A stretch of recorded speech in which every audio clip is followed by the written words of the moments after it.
billion reasons why you should listen to this audiobook. A lot has happened to us all since 1987. That's the year The Art of the Deal was published and became the best-selling business book of the decade, with over 3 million copies in print. Business rule number one: if you don't tell people about your success, they probably won't know about it. A few months ago, I picked up The Art of the Deal, skimmed a bit, and then read the first and last paragraphs. I realized that after 17 years, they still rang true. I could have written these words yesterday. First paragraph: I don't do it for the money. I've got enough, much more than I'll ever need. I do it to do it. Deals are my art form. Other people paint beautifully on canvas or write wonderful poetry. I like making deals, preferably big deals. That's how I get my kicks. Last paragraph: don't get me wrong. I also plan to keep making deals, big deals, and right around the clock. It's now 2004. I'm still making deals around the clock, and I still don't do it for the money. I don't think you should do it for the money either. Money is not an end in itself, but it's sometimes the most effective way to help us realize our dreams. So if you've got big dreams and you're looking for a way to make them happen, this audiobook is for you. How to Get Rich. That's what I decided to call it, because whenever I meet people, that's usually what they want to know from me. You ask a baker how he makes bread. You ask a billionaire how he makes money. Sure, there have been countless how to get rich books written by millionaires. Billionaire authors are harder to find. Billionaire authors with interests in real estate, gaming, sports, and entertainment are rarer still. And billionaire authors with their own Manhattan skyscrapers and hit primetime television series are rarest of all. I'm pretty sure I'm the only one, though Oprah could give me a run for the money if she ever decides to write another book and get into real estate. Business rule number two: keep it short, fast, and direct. The following will be straightforward and succinct, but don't let the brevity of these passages prevent you from savoring the profundity of the advice you're about to receive.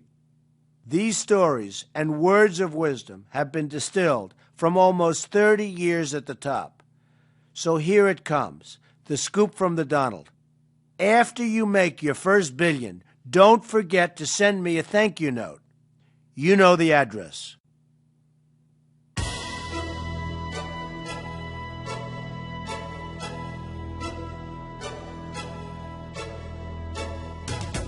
Simon & Schuster Audio presents Trump, How to Get Rich by Donald J. Trump with Meredith McIver. Read by Barry Bostwick with an introduction by Donald J. Trump.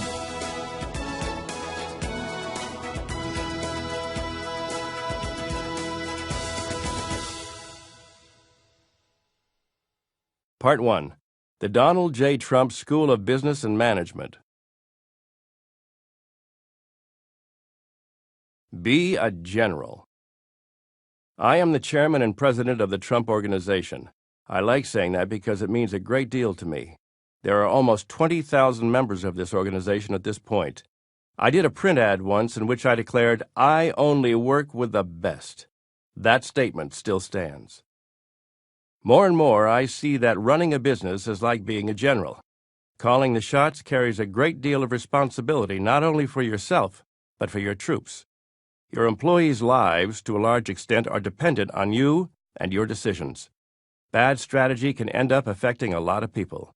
This is where being a leader takes on a new dimension. Every decision you make is an important one, whether there are 20,000 people working for you or just one. If you are careful when finding employees, management becomes a lot easier. I rely on a few key people to keep me informed. They know I trust them, and they do their best to keep that trust intact.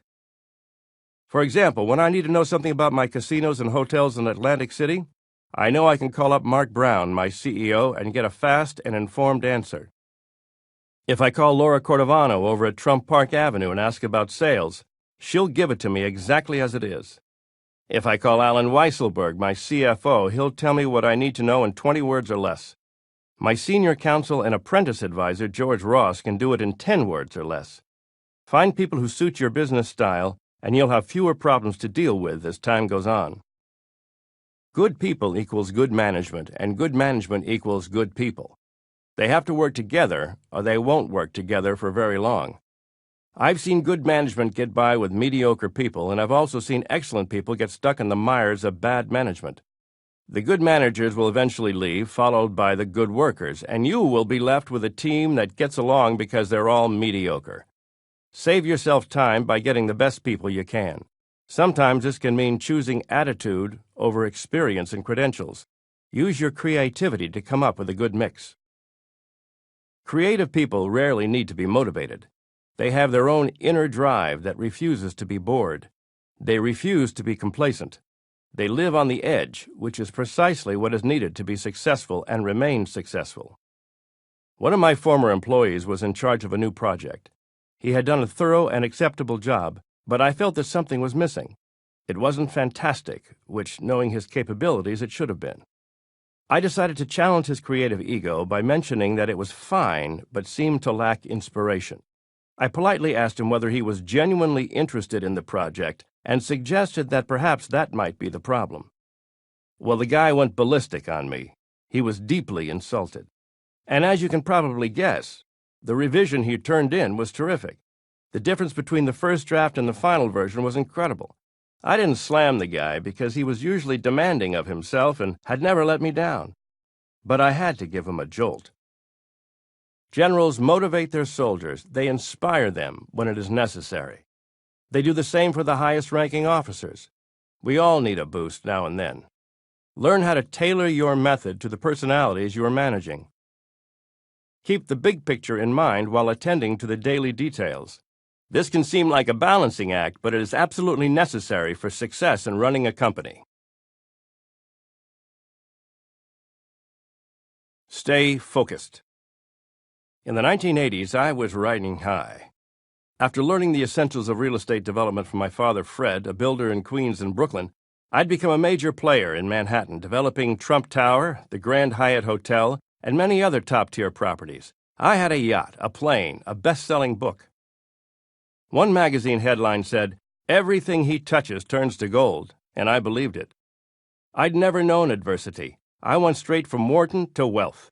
Even in down markets, I bought properties inexpensively and made a lot of money. I began to think it was easy. In the late 80s, I lost focus. I'd fly off to Europe to attend fashion shows, and I wasn't looking at the clothing. My lack of attention was killing my business. Then the real estate market crashed. I owed billions upon billions of dollars, $9.2 billion to be exact. That's $9.2 billion. I've told this story many times before, but it bears repeating. In the midst of the crash, I passed a beggar on the street and realized he was worth $9.2 billion more than I was. I saw a lot of my friends go bankrupt, never to be heard from again. The media had me for lunch. Forbes, Businessweek, Fortune, the Wall Street Journal, the New York Times, they all published major stories about my crisis, and a lot of people seemed to be happy about it. I'll never forget the worst moment. It was 3 a.m. Citibank phoned me at my home in Trump Tower. They wanted me to come over to their office immediately to negotiate new terms with some foreign banks, 3 of the 99 banks to whom I owed billions. It's tough when you have to tell a banker that you can't pay interest. They tend not to like those words. An ally at Citibank suggested that the best way for me to handle this difficult situation was to call the banks myself, and that's exactly what they wanted me to do. At 3 o'clock on a cold January morning in the freezing rain. There were no cabs, so I walked 15 blocks to Citibank. By the time I got there, I was drenched. That was a low point. There were 30 bankers sitting around a big table. I phoned one Japanese banker, then an Austrian banker, and then a third banker from a country I can no longer remember. In The Art of the Deal, I had warned readers never to personally guarantee anything. Well, I hadn't followed my own advice. Of the $9.2 billion I owed, I'd personally guaranteed $1 billion. I was a schmuck. But I was a lucky schmuck, and I wound up dealing with some understanding bankers who worked out a fair deal. After being the king of the 80s, I survived the early 90s, and by the mid to late 90s, I was thriving again. But I learned my lesson. I work as hard today as I did when I was a young developer in the 1970s. Don't make the mistake I did. Stay focused. Maintain your momentum. William Levitt, the master builder of Levittown, taught me the true meaning of momentum. In the 1950s, he was the king. No detail was too small for his attention. He would personally collect stray nails and extra chips of wood from building sites to make sure his construction crews used all available materials. He sold his company in 1956 to ITT for $100 million, which is equivalent to billions today. Then he made some terrible mistakes. He retired. He married the wrong woman. He moved to the south of France and lived on the Riviera with his new boat and his new wife. One day, ITT called. The executives in charge of the conglomerate had no aptitude for home building. They had bought huge tracts of land but didn't know how to get them zoned, so they sold it back to Levitt, who thought he'd gotten a great deal. He went back into business, and he proceeded to go bankrupt. I saw William Levitt at a cocktail party in 1994, 2 weeks before he died.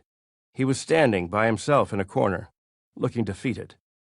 I didn't know him well, but I approached him hoping to acquire some wisdom from the master. "Mr. Levitt," I said, "how are you doing?" "Not good, Donald, not good." Then he said the words I'll never forget. "I lost my momentum. I was out of the world for 20 years. I came back, and I wasn't the same."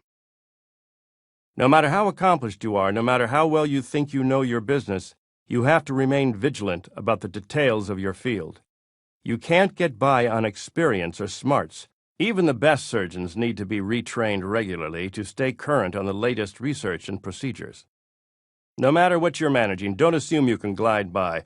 Momentum is something you have to work at to maintain.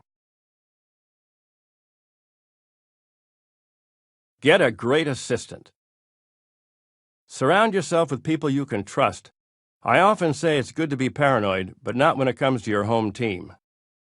Ask God for a great assistant. No joke. A great one can make your life a whole lot easier, or in my case, almost manageable. Norma Forderer has been with me for 23 years. If you want to know what a great guy I am, just ask her, but not on a Friday. Handling me, the office, and several hundred calls a week isn't easy. She's as tough and smart as she is gracious. She's also indefatigable, which helps a lot if you work for me. My phones are so busy that I require 2 executive assistants, and they never stop. They alone handle, on the average, more than 1,250 calls a week. They are not only efficient and fast, but they are also very pleasant and beautiful young women. You don't have to be beautiful to work for me. Just be good at your job. I've been accused of admiring beautiful women. I plead guilty. But when it comes to the workplace, anyone who is beautiful had better have brains, too. You need competent people with an inherent work ethic. I'm not a complacent person, and I can't have a complacent staff. I move forward quickly, and so must they. Once I wanted to know how fast a new employee could work, so I told him I was leaving in 15 minutes and needed something done within that time. I wasn't actually going anywhere, but sure enough, I had what I needed in 15 minutes. Machiavellian? Maybe, but both of us learned something that day. One final piece of advice on assistants, which I learned from experience and which, I admit, may not be as relevant to your career as it's been to mine. Find a receptionist who can speak English. We had a breathtaking European beauty out front who could easily rival Ingrid Bergman in her heyday, but I discovered that her ability to recognize well-known people in the United States was limited to myself and maybe President Bush. She wasn't so familiar with the likes of Hugh Grant, Reggie Jackson, George Steinbrenner, Jack Welch, Paul Anka, Mohammed Al-Fayed, Regis Philbin or Tony Bennett. Their calls never got through to me, and their names were placed on her psycho list. But you should have seen her. What a knockout. She's since moved on to better career opportunities, but we'll never forget her. Neither will anyone who ever called in, or tried to. Remember, the buck starts here. Set the standard. Don't expect your employees to work harder than you do. In my case, I don't have to worry about that because I work 7 days a week and love almost every minute of it. But also realize that your company will sometimes function as an extended and dysfunctional family. It's only natural, considering that people often spend more waking hours with coworkers than they do with their families. A visitor in my office once mentioned that the goings-on there reminded him of a family fight in progress. I will admit that the volume level gets high now and then, and he wasn't far off in his assessment. But if you want smooth sailing every day, move to the Mediterranean. Winners see problems as just another way to prove themselves. Problems are never truly hardships to them, and if you haven't got any problems, then you must not have a business to run. Regard your company as a living, breathing organism because that's what it is. Those figures you see on your spreadsheets will reflect the health of that organism. Watch out for bad cells while allowing good cells to flourish. Growth is an indication of life, so keep your organization moving forward at all times. Having a passion for what you do is crucial. If you can't get excited about what you're doing, how can you expect anyone else to? If your employees can see and feel your energy, it is bound to affect them. Don't intimidate people. If you do, you'll never get a straight answer from anyone, and you'll be defeating your own purpose. I keep my door open, and my people know I'm available as well as approachable. We don't have chat fests, but whatever needs to be done gets accomplished, and quickly. Remember that your organization is your organization. That sounds simplistic, but bottom line, it's your ballgame. The strategy is up to you, and so are the results. Remember Harry Truman's famous words, which he kept on his desk in the Oval Office? The buck stops here? I keep a similar quote on my desk. It reads, "The buck starts here." Don't equivocate. If you equivocate, it's an indication that you're unsure of yourself and what you're doing. It's also what politicians do all the time, and I find it inappropriate, insulting, and condescending. I try not to do it. Fortunately, I don't have to try too hard at this one because I've been known to be on the blunt and fast side at times, which is good. I once asked an executive in my organization to give me a synopsis of a new development we were considering.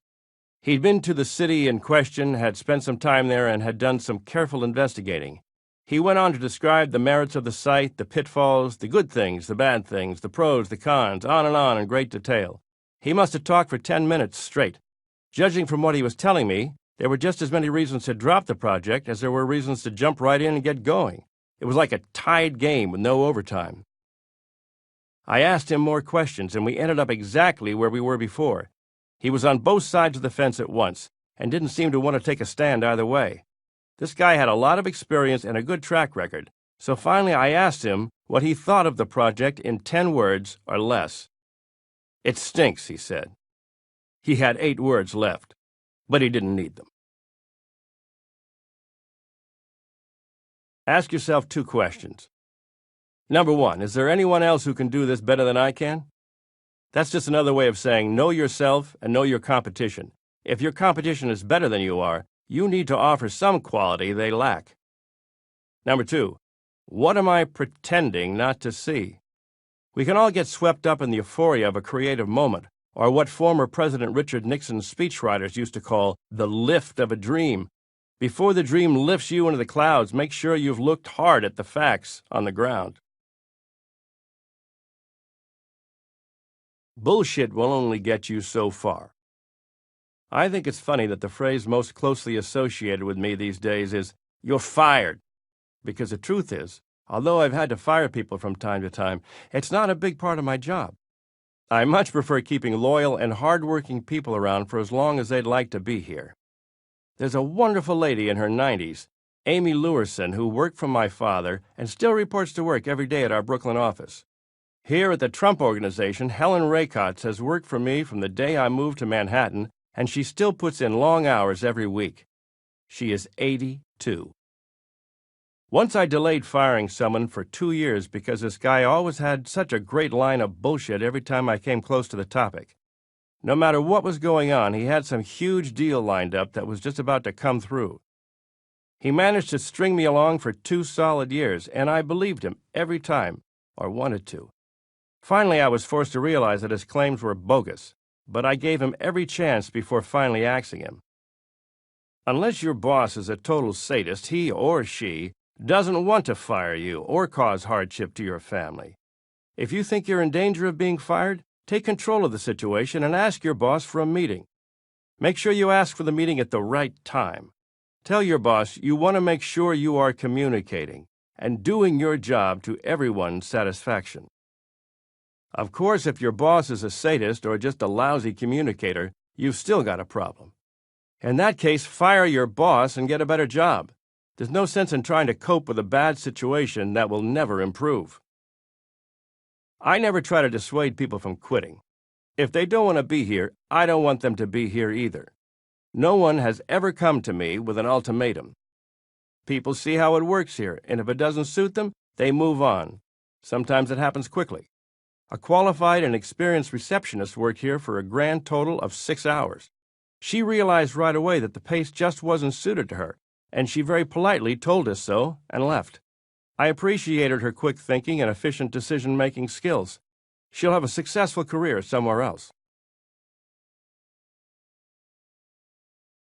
Every new hire is a gamble. Some people give such great interviews that you're ready to make them vice presidents on the spot, until you realize that their true talent is simply giving a great interview. That's why, in a sense, every new hire is a gamble.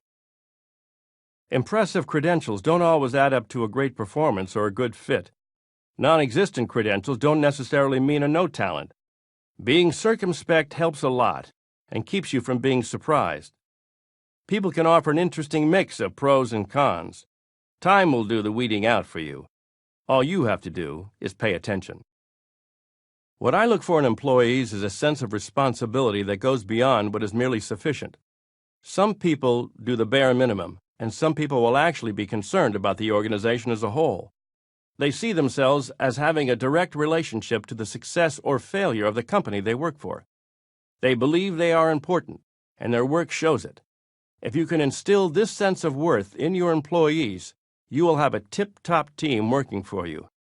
People who take pride in their work are the kind you want to have around, and the kind I like to keep around. I especially like employees who spend, and more importantly save, the company's money as if it was their own. Companies suffer when employees don't make enough of an effort to control costs. The employees who feel a personal responsibility for their budgets, who view the company's bottom line as an extension of their own personal savings account, are often the ones who get the best results.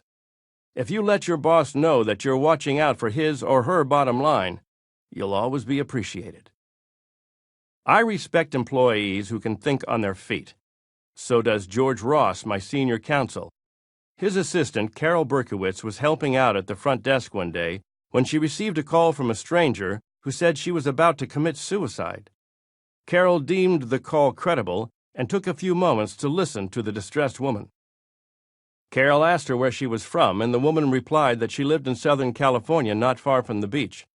Carol responded, "You live in California, near the beach. Do you know how cold it is in New York today? It's 8 degrees outside, and that's without the wind chill. I almost froze just getting to work. If I were you, I'd go out right now, take a long walk on the beach, and sit in the sun for a while. That's what I'd do if I were you." The woman instantly calmed down and thanked Carol for being so nice to her. That's the kind of person we like to have around. A certain amount of personal ambition is necessary, but not to the point where it undermines the common goal of the company. If your group can't work together, you won't accomplish much. I don't like backstabbing. It's not necessary, and it's insulting to me. I have eyes and ears and instincts, too. I can assess people and situations for myself. If people have time to be petty, it's an indication they're not busy enough with their work. You can't expect to be a valuable employee if you don't make yourself valuable. Think about it. What do you contribute to the welfare of the organization? Are you instrumental in keeping it humming and moving forward? Do you work wholeheartedly or half-heartedly? Are you just going through the motions and hoping no one will notice? The only person you ever fool is yourself. You can't fool others, even though you might think you can.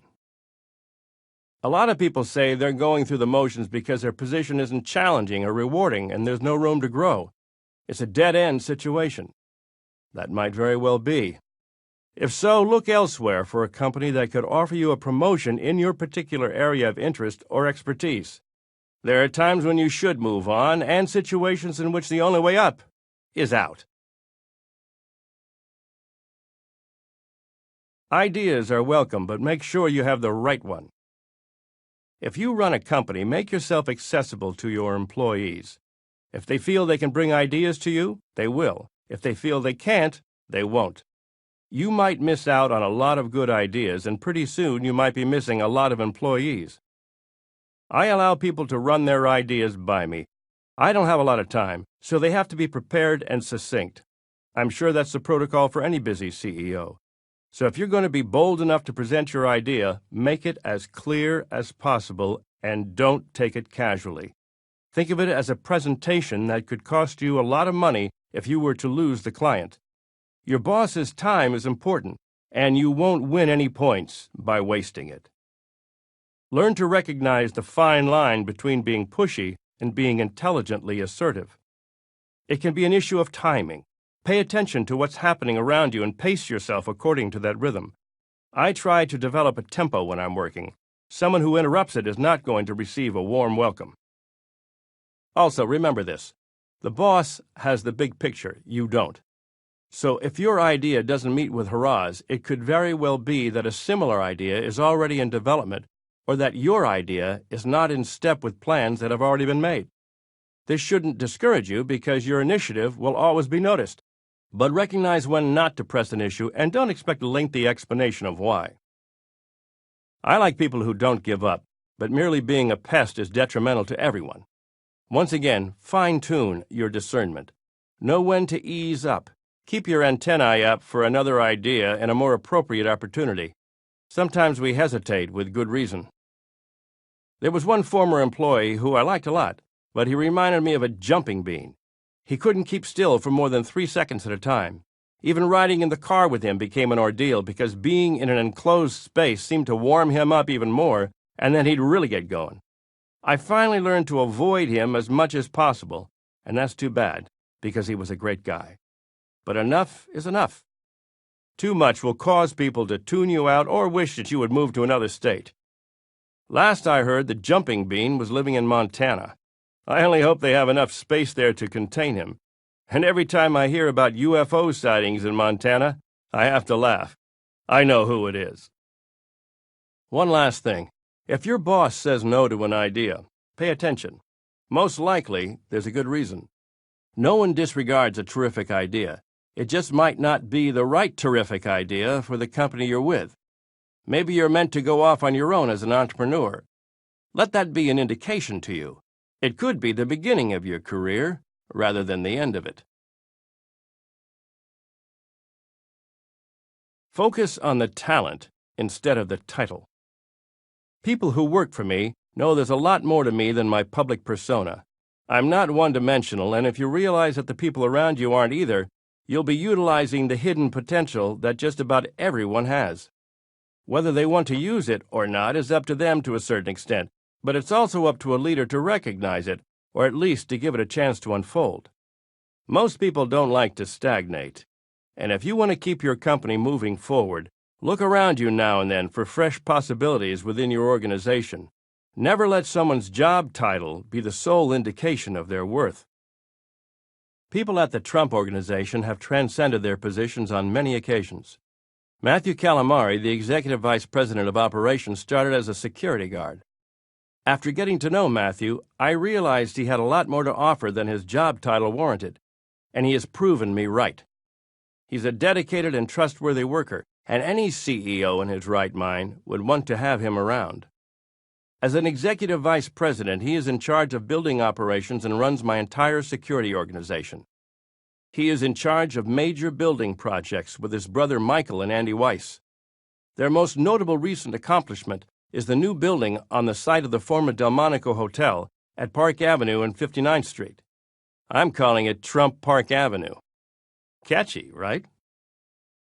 Vinny Stelio, who was hired by Matthew Calamari, started as my bodyguard and is now a vice president. He has just what it takes to be an effective executive, which was clear to me, if not immediately to him. Vinny would often drive executives, architects, and contractors up to Westchester to look at developments I was building. Now they report to him. I am perhaps the largest owner of land in Westchester County, and now it's Vinny who keeps his eye on it all. John Tutelo, president of Trump Model Management, our modeling agency, started as a booker and now has what many guys would consider a dream job. Meredith McIver, who made the writing of this book a pleasure instead of a headache, started out as a media assistant. I recognize that her talents encompass much more. Of course, it takes talent to deal with me and everyone else every day, but especially me. I could have hired an outside collaborator to help me with this book, but why spend time looking outside the organization when you have all the people you need right beside you? Very often your resources are greater than you might think. I don't like it when people underestimate me, and I try not to underestimate anyone else either. People are multifaceted, and it's important to let them function in a way that will allow them to shine. Most people would rather succeed than fail, but sometimes the leader has to be the catalyst for putting success into their personal vocabulary. In other words, try to see beyond a person's title. You can find talent in unlikely places.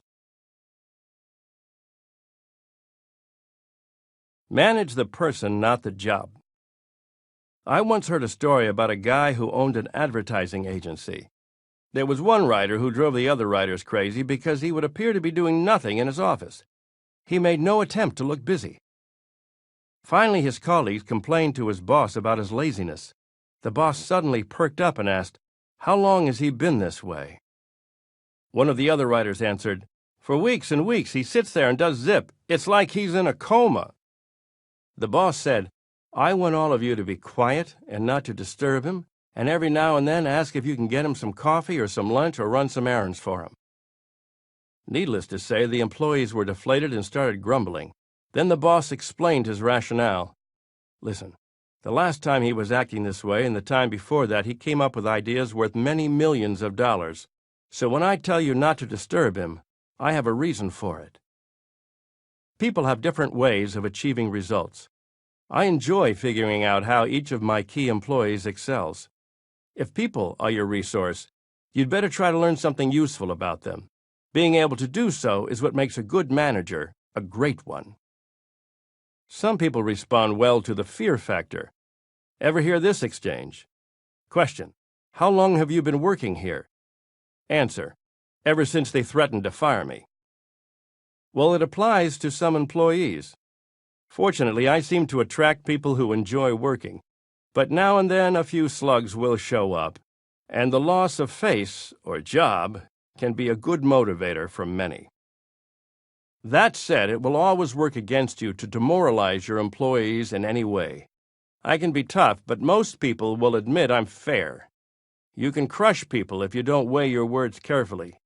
Your power as a leader should be used in the most positive way, which sometimes calls for a great deal of restraint as well as patience. I have to laugh when I hear people say, "I can't wait until I'm the big shot so I can order everyone around." It doesn't quite work that way.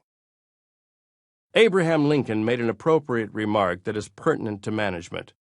Nearly all men can stand adversity, but if you want to test a man's character, give him power. Keep your door open. I'm always taken aback when people say, "Oh, he's got it made," as if that's the end of the conversation about a person. They seem to be saying that the person can just check out and coast because he's already arrived. To me, arriving means something that is about to begin. Graduation from college is a beginning, not an ending. Each success is the beginning of the next one. Learning is a new beginning we can give ourselves every day. A know-it-all is like a closed door. Everyone who knows me knows I keep the door to my office open. It's symbolic of the way I choose to think, and it's the way I operate. My father was much the same. He once said to me, "You know, the more I learn, the more I realize I don't know." I think that has kept me young at heart more than anything else. It was an offhand comment, a quiet realization he mentioned to me one day while he was reading, but it has stuck with me for decades. Every day is a reminder to me of how much I don't know. Everything I learn leads me to something else I didn't know. Fortunately, I don't pride myself on being a know-it-all, so every day becomes a new challenge. People ask me what keeps me going, and this is probably the closest answer to the truth. If I end the day without knowing more than I did when I woke up, it makes me wonder, what did I miss out on today? Am I getting lazy? I'm a disciplined person, and this thought alone can get me going. We've all heard the phrase creature of habit. That can be good or bad, depending on your habits.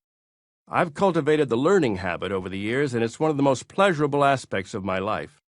Everyone in my family knows I'm big on education, not just Ivy League education, but all education, and for people of all ages. That also applies to me. And while I got very good grades at school, I do not have time to be a scholar.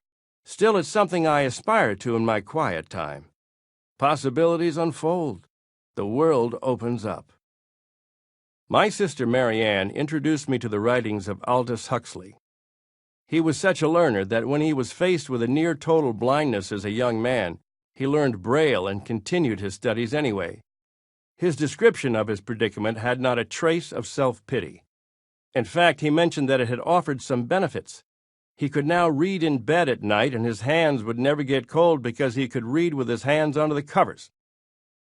Learning begets learning. I'd rather be stimulated than passive. You can't wear a blindfold in business. A regular part of your day should be devoted to expanding your horizons. We live in a big world, and it's important for us to be aware of cultures other than our own. I have always lived in the United States, but I make an effort to be informed about other cultures. That's easy to do in New York City, the most diverse and exciting place on earth.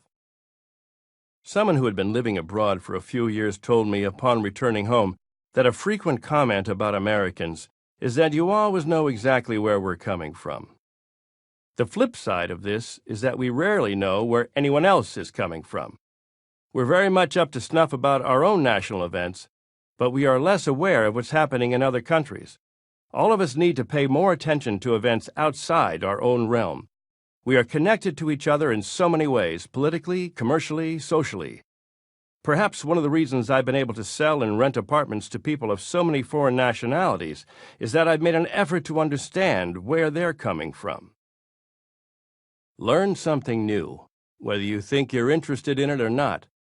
That's the opposite of having a closed mind or a closed door. I can thank my father for the example he set. It was the key to his remaining young and dynamic into his 90s. It can do the same for you, if you make the effort. Think big and live large. This is the final rule of the Donald J. Trump School of Business and Management. Once you have mastered it, you are ready to graduate. It's a big world. There's a lot we don't know, which means there's still a lot to be discovered and a lot to be accomplished. The possibilities are always there. If you're thinking too small, you might miss them. In some ways, it's easier to buy a skyscraper than a small house in a bad section of Brooklyn. Either way, you'll probably need financing, and most people would rather invest in a great building than a dilapidated duplex on a dangerous street. With a skyscraper, if you hit, at least you hit big. And if you don't hit, what's the difference between losing $100,000 or hundreds of millions of dollars? Either way, you've lost, so you might as well have really gone for it. I've read stories in which I'm described as a cartoon. a comic book version of the big city business mogul, with a gorgeous girlfriend and the private plane and the personal golf course and the penthouse apartment with marble floors and gold bathroom fixtures. But my cartoon is real. I am the creator of my own comic book, and I love living in it. If you're going to think big. If you're going to live large. Part 2. Your personal apprenticeship. Career advice from the Donald. Take control of the job interview. I've had some interesting experiences with job interviews over the years. Norma Forderer is a good example. I wasn't too sure about her after her first interview. It had nothing to do with her skills, but she seemed a little too prim, like she belonged on some family sitcom as the ever-so-proper type. I didn't think she could handle it here, or that she would fit with my style. Norma persisted, seeming to recognize a good match better than I did. Little did I know how deceptive first impressions could be. Norma was actually as far from fluff as you could get.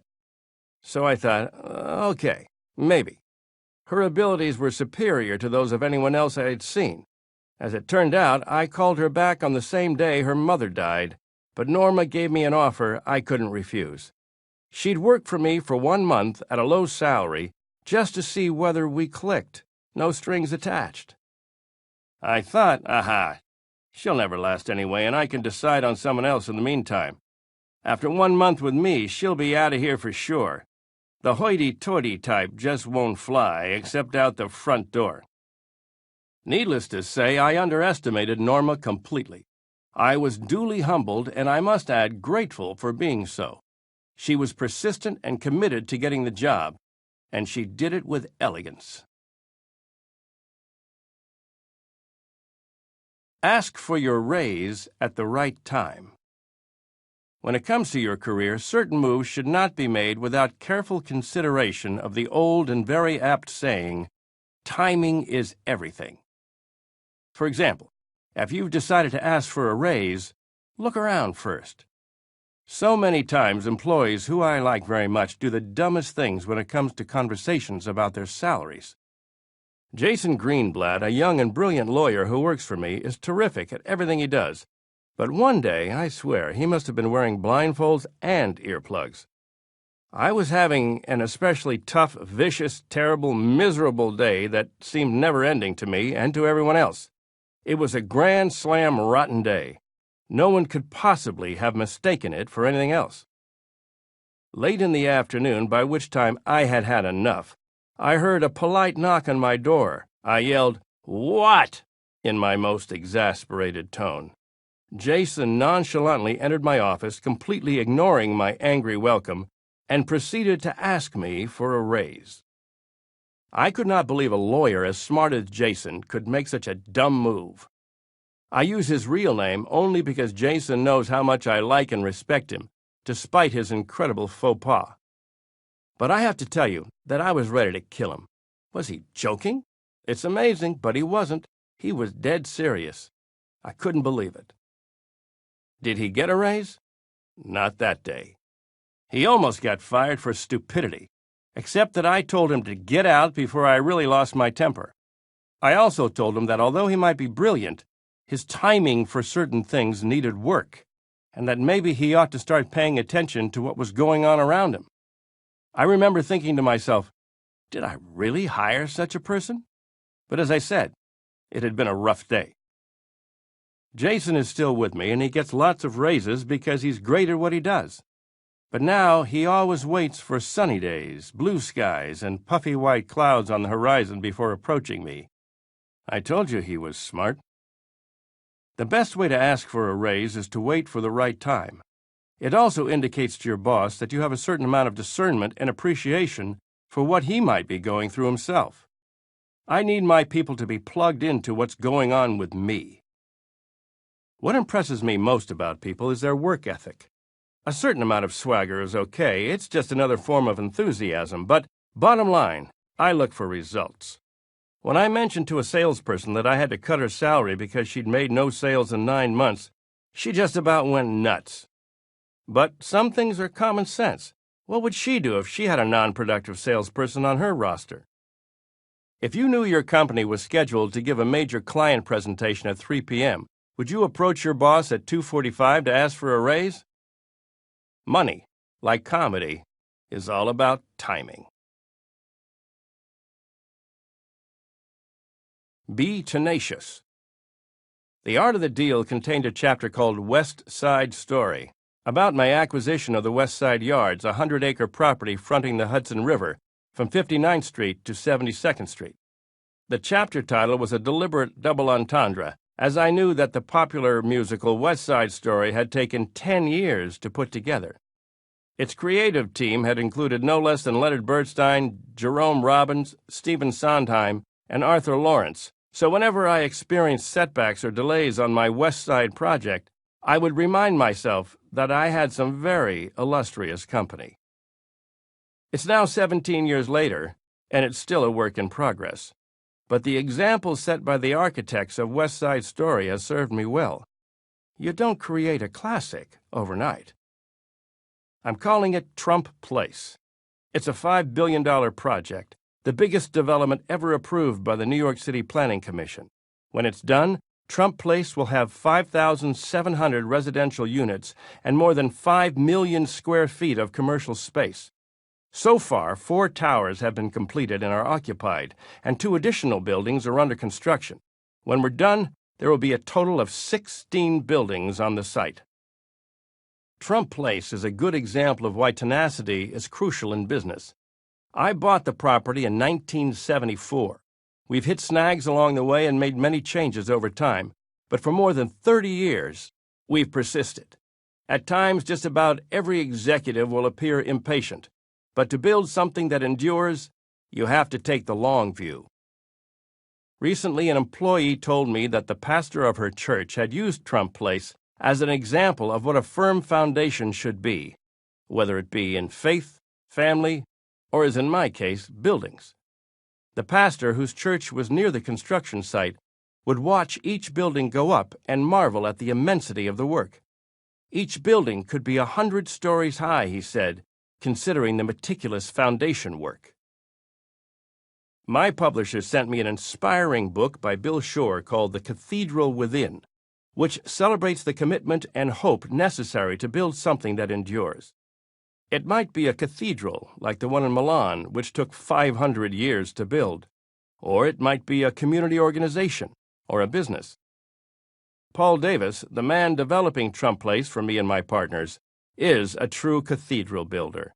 I have rarely seen anyone work so hard or so diligently Saturdays, Sundays. He's there at all hours, paying close attention to every impeccable detail of the layouts, room sizes, and the quality of the fixtures. He's one of the big reasons for our success. Some things are worth waiting for. For me, Trump Place is one of those things. 16 beautifully designed buildings on the Hudson River, a 25-acre park, the Upper West Side as a backyard. This could prove to be my finest contribution to the city of New York. Time will tell, but I'm in no rush, and I won't stop until I'm done. Play golf. I made a lot of money on the golf course before I ever went into golf as a business. I found solutions to problems, new ideas for ventures, and even a new career. Golf has a way of giving you an equilibrium that you can't always find in the office. Doing what you love will always make you a winner. And after spending many happy hours on golf courses, I decided to build some of my own. I am now one of the busiest golf course developers in the United States, with 2 award-winning, internationally acclaimed courses fully operational, and 2 more in the works. My first course, the Trump International Golf Club in Palm Beach, Florida, has been home to the ADP LPGA Championships for 3 years.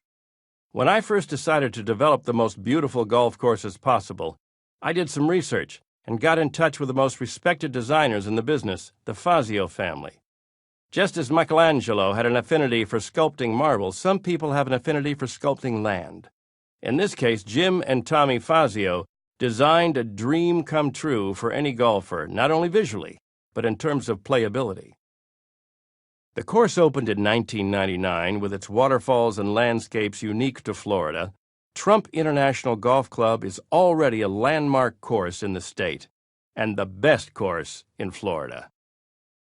My second course was Trump National at Briarcliff Manor in New York. We moved 3 million yards of earth, the largest land excavation ever in Westchester County, and it was worth it. We were also dealing with stone, which was used for walls, and a spectacular waterfall on the 13th hole, a 101-foot cliff of black granite quarried from the property, which pumps 5,000 gallons a minute. The walls were built by my very talented stonemason, Frank Sanzo.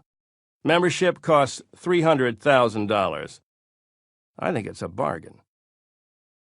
My third golf course is Trump National Golf Club in a sumptuous area of New Jersey known as Bedminster. It is being designed by the master golf course architect himself, Tom Fazio. 3 times Golf Digest has named Fazio the best modern-day golf course architect. And when you see this course, you'll know why. It will be long, big, and beautiful, and I am involved daily in the design and construction. Additional plans for this property, formerly owned by automaker John DeLorean and located in the heart of New Jersey's horse country, will include a second course and a world-class clubhouse designed in the colonial mansion style. I don't want to limit my golfing to the East Coast, so in 2002, I bought a course along 2 miles of the Pacific Ocean. What was formerly known as Ocean Trails in Palos Verdes will now be known as Trump National Golf Club, Los Angeles. The course had fallen into disrepair under its previous owners. The 18th hole fell into the ocean, so I'm rebuilding it with legendary golf course architect Pete Dye. We're also planning to build luxury estate homes on the property. When completed, this course will be the best in California. When we announced the deal, the Los Angeles Times reported, "As he has so many times before, Trump has spotted a trend to tap." True, but mostly I was following my instincts and my interests. Building golf courses is not a big business for me, and it's unlikely that I will ever do another one. I only want the best. Sometimes I will sell memberships while I'm hitting balls on the practice range. People approach me and hand me checks. One recent day at my Florida course, a group of 4 wealthy friends came to me with checks of $300,000 each. I said to myself, not bad. I'm playing a game I love and going home with $1,200,000 in my pocket. I realize that some of you don't care much about golf. Golf is one of those things that has aficionados just as opera has die-hard fans who will fly around the world to catch a certain performance. To people who don't know or like opera, that seems absurd. I can't make you love golf, but believe me, once you've had the opportunity to play on a beautiful course, it could turn you into an enormous fan, or even a passionate player, no matter how poorly you hit the ball. If anyone had told me 20 years ago that I'd become a dedicated golf course developer, I would have sent them out of the room for being ridiculous. But golf has a transforming power. It's a brain game. Yes, there is skill and technique involved, but just as important, it requires concentration and assessment. It's a great way to improve your business skills, to learn how to maneuver. It can even be equated with learning how to negotiate, which is an art in itself. Golf is also, in essence, a solitary game. Being an entrepreneur, even within a large company, is a solitary game. Ultimately, the rule here is not just to visit one of my golf courses, though you would be wise to do so, but to turn your passion into profit. The results of that passion will reward you in more ways than you ever could have expected. Passion is enthusiasm on a big scale. It is all-encompassing and consuming. People with passion never give up because they'll never have a reason to give up, no matter what their circumstances may be. It's an intangible momentum that can make you indomitable. Take out the passion, and you will have a fizzle or perhaps an okay product at best. Add the passion, and you will be in a rarefied realm that every other passionista will recognize, and one that every person would like to enter. A friend of mine is a member of what I call the Lucky Sperm Club, born into a wealthy family. He followed his father to Wall Street, but he was a total failure. He didn't like it, and he couldn't do it. Meanwhile, he became increasingly involved in his Connecticut Country Club. He was named the head of the Greens Committee and took on the lead role in rebuilding the golf course. He loved it and was great at it. The club held a dinner for him out of gratitude for his volunteer work. I asked him, "Why don't you do this for a living? You're not for Wall Street. You're getting eaten alive there." He told me his family wouldn't understand if he quit a serious job to work on golf courses. Well, 2 years later, he took my advice, quit the Wall Street job, and is now working full-time at renovating golf courses. He says he loves getting up in the morning, and he's doing better than ever. Of course, you don't have to learn how to play golf to have a satisfying career, but no matter what you do, you must be passionate about it. Brand yourself and toot your horn. I was originally going to call Trump Tower by another name, Tiffany Tower, for the famous jewelry store next door. I asked a friend, "Do you think it should be Trump Tower or Tiffany Tower?" He said, "When you change your name to Tiffany, call it Tiffany Tower." We've all seen the power of a brand name, especially quality brand names.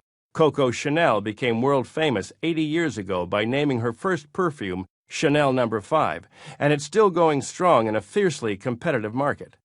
Her fragrance, as well as her name, has become timeless. She proved that the right ingredients can create a legend. Trump has become a great brand name due to my rigorous standards of design and quality. We all admire Rolls-Royce cars, and I see every one of my ventures as being just that elite. Being a stickler has paid off, because my buildings are considered to be the finest in the world. That may sound like bragging, but it's also a fact. I've never been one to confuse facts with fiction. In 2003, Chicago Tribune real estate columnist Mary Umberger attributed the sales for Trump International Hotel and Tower in Chicago to the Trump factor. Umberger reported, "The sales velocity surprises even experienced real estate players, who told me at the sales inaugural that they doubted Trump would gain enough momentum because Chicago's luxury market was, and is, in a lull." Some people have written that I'm boastful, but they're missing the point. I believe in what I say, and I deliver the goods. If you're devoting your life to creating a body of work, and you believe in what you do, and what you do is excellent, you'd better damn well tell people you think so. Subtlety and modesty are appropriate for nuns and therapists, but if you're in business, you'd better learn to speak up and announce your significant accomplishments to the world. Nobody else will. When I'm setting the price for a luxury apartment, I consider a lot of factors: the market, the location, and the competition. Then I set my own standards. Once, when some top-of-the-line apartments weren't selling, I upped the prices, way over the competition. They started selling immediately. I view my work as an art form and approach it with the same intensity and ego as any ambitious artist would. I never planned on becoming a brand name, but the fit of my aesthetic nature with each product I became involved with has resulted in an expanding network of interests. The success of the Trump name worldwide has been a surprise. It's been a good surprise. For example, using my name on a building carries with it a promise of the highest quality available and at least a $5 million price tag. That's just for the name, because it will be worth it to the developers, and they know it. That building will be up to my standards. When I remember the line from Shakespeare's Romeo and Juliet, "What's in a name?" I have to laugh. What's in a name can be far more than either the bard or I ever could have imagined. We've all noticed the ascendancy of brand names and the power they have, from Levi's to Louis Vuitton. Some people are against this widespread branding, seeing it as another form of labeling. I see it as a viable outlet for creativity. If you're on the brink of success in your career, some snob might ask you dismissively, "You don't want to become a brand name, do you?" Anyone who asks you that does not have the big picture in focus, and they are usually just envious. I can get a project off the ground in no time now, whereas an unknown developer would require many months, if not years, to get something going. The number of people I employ to get a project finished reaches into the thousands, and those people would not have a building to work on without a developer to give them a job. Commerce and art cannot function independently. They must work together. That is the beauty of a successful brand name. If there is a downside to being a well-known name, it is that you become an easy target. The media needs to tear down what it builds up. That's just part of journalism. Stories are about heroes and villains, or success and failure. If you're a brand name, they're going to take a shot at you. It comes with the territory, and I've learned to live with it. As we say in The Apprentice, it's not personal, it's business. Fortunately, if you have the critics who matter on your side, reading the newspaper can be a lot of fun. Herbert Mouchamp, the architecture critic for the New York Times, is a scholar and an authority when it comes to buildings. To receive a compliment from him has an intrinsic value that will never diminish. When he wrote an article on Trump World Tower and described it as a handsome hunk of a glass tower, I was very honored. Here's more of what he wrote. Although Donald Trump prefers to publicize the aggressive side of his nature, it's the manly thing to do. He is also the only beauty freak at large in New York City real estate development. It's not surprising that unofficial approval of Trump's buildings should come by way of the Museum of Modern Art. The tower embodies the Misesian aesthetic through which the Modern's design department's taste was initially formulated. I hope Trump sticks with this material. Trump does better when he ignores his critics than when he pays attention to them. So don't be afraid to toot your own horn when you've done something worth tooting about. And don't believe the critics, unless they love your work.